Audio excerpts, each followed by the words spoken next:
want to go ahead and create a remarketing list. Some people call them remarketing audiences, some people call them remarketing lists. Either way, it's fine. Okay, and these are going to be lists that we're going to use in future campaigns. Just creating the lists does not mean we're creating a campaign. We're just creating a list. We're just creating specific audiences. It's not necessarily, we're not going to be running ads to them. We might not want to use them right away. We might want to start capturing certain types of visitors for later use, but it's always good to start creating your audiences now. So over here, like I said, we have our default all visitors audience, which was automatically generated for us by Google right when we set up remarketing. But let's say we want to create a little bit more thoughtful of a remarketing list. Let's say we want to track people who came to the file cabinets page, because we want to, for example, Poppin is pushing their file cabinets very aggressively because they have high margins on them. They're high quality products and they have a very low return rate. And I'm just making all that up, but let's say that's the scenario. So I'll copy this page, go back over to my remarketing audience. I'm going to create a new remarketing list, and it's going to be made up of website visitors. Okay, that's the remarketing audiences that we're going to be working with. So you click website visitors. We're going to name the list. So visitors of file cabinets main page, and people who visited a page with any of the following. These are my rules. Okay, so they visited the file cabinets page, and I have the option that the URL contains or the referrer URL contains. In this case, we want to click the URL contains, but I don't need to have the entire URL in there, because as long as it contains this extension or this subdirectory, we're going to be getting the correct people on this list. And once again, I could estimate my list size if my remarketing tag was active and there were people already who had come to this page. I would be able to see exactly how many cookies or how many people are going to be eligible to be marketed to on this remarketing audience. Right now it's telling me the list is empty. That's because we don't have a remarketing tag and we haven't captured any visitors. And in this box, we have the option to include past users who match these rules. I usually like to do that in some cases. If you recently made changes to your website, or you for some reason knew that the traffic that have come to your pages was not good traffic, then you would not want to include past users who match these rules. Membership duration. This is something we mentioned in the previous video.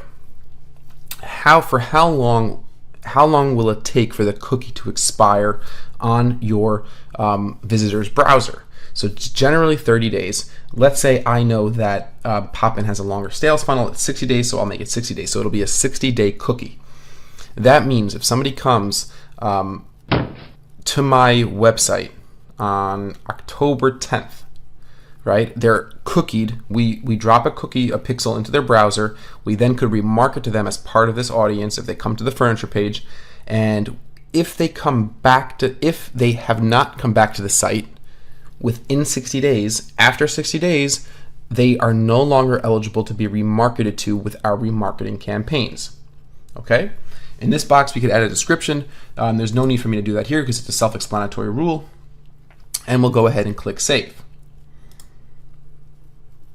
Okay, so now we're going to start populating this audience of people who visited the file cabinets main page. Now remember, we spoke about the idea of creating a cart abandoner campaign, a cart abandoner audience, so we could target specific people who had added products to the cart but did not check out. So for example, let's say we wanted to do that with Poppin. So let's go ahead and add an item to the cart so we can get the cart URL. So I'll go over to the white snow 3 drawer. I'll choose my color and I'll add it to the cart. Okay, now let's say I want to view the cart. So if I want to view my cart, I want to then take this URL after I viewed the cart, because this is the URL that signifies somebody coming to the site with a product in the cart. Now you might be thinking, well, maybe the person clicked on the cart icon and they didn't really have any products in the cart, so they're not really a cart abandoner. And I would say you're right. That could happen. But the overwhelming majority of people who are coming to the cart page will have a product in the cart. Okay, so I'll take the cart URL, just the end of it, go back over to my AdWords dashboarding. I'm going to want to create a new remarketing audience. Once again, we'll choose website visitors. We'll call this one cart abandoners.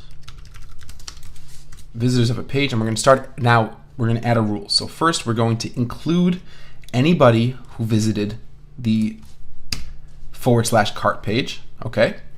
But we want to add a second rule. We want to make sure there are people who did not check out. I don't want to run a remarketing campaign for file cabinets for people who already bought them. So I want to make sure that it's only people who added items to the cart, but not people who checked out. In order to do that, we need to add a second rule. So we click plus rule. One page must have all of the following.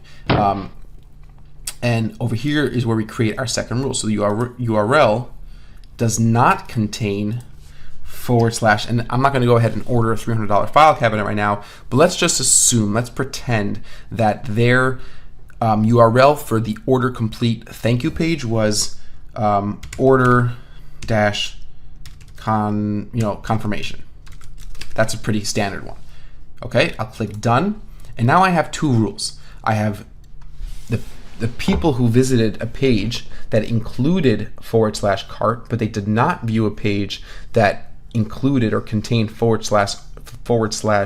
order confirmation. Those are the people that will be eligible for this audience.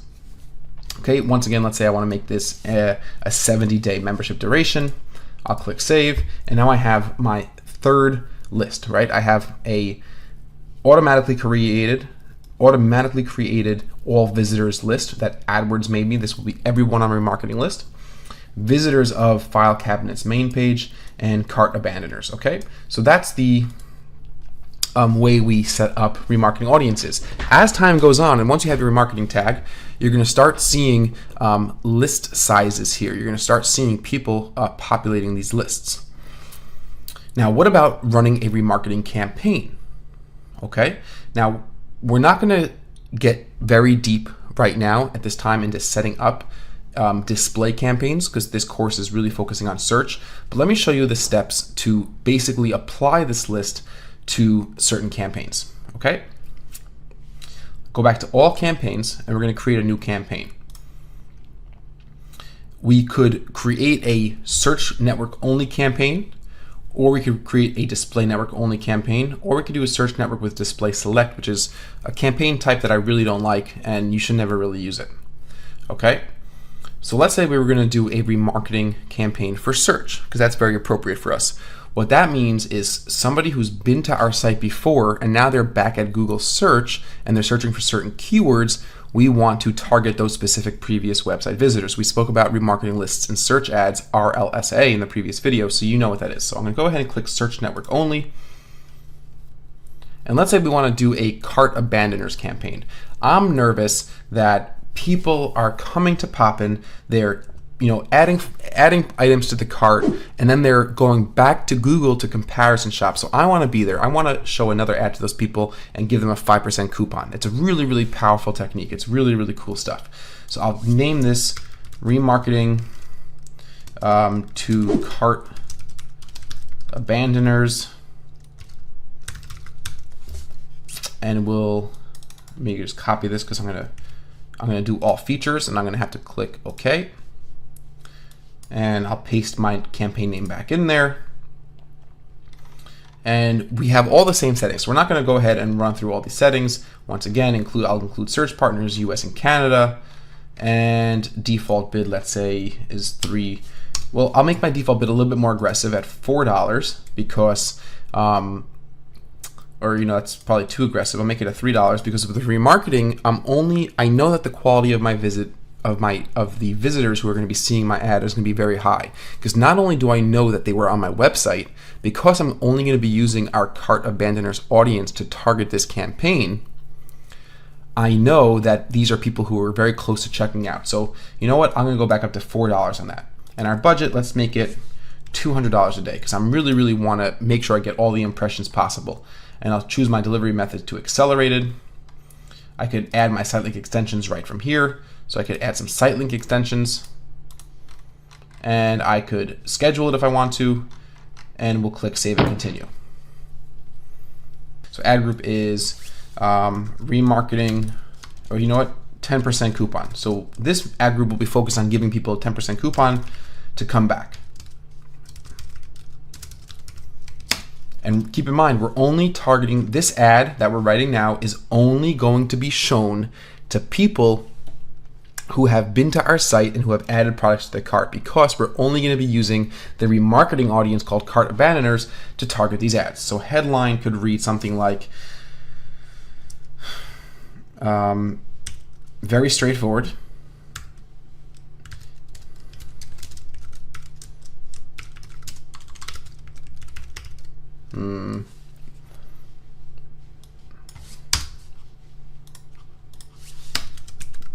So I think this is a powerful headline. 10% off your pop-in cart.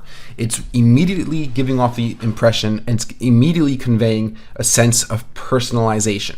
I'm speaking to you and I'm also telling you, I know that you've been to our site. I know that you almost ordered and I really want you to order. It means something to me.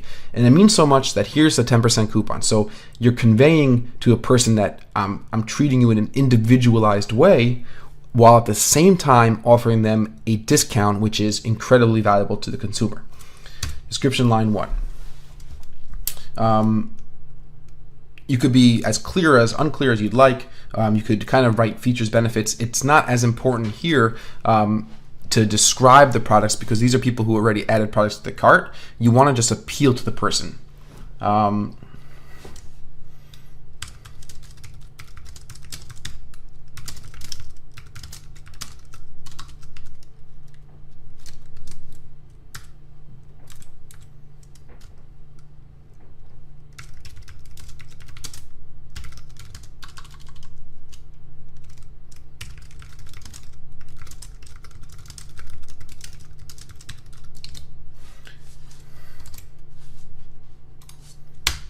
So here we have 10% off your pop-in cart. We were so set to see you go. Once again, it's more that personalization. And here's the call to action. Complete your order today and save.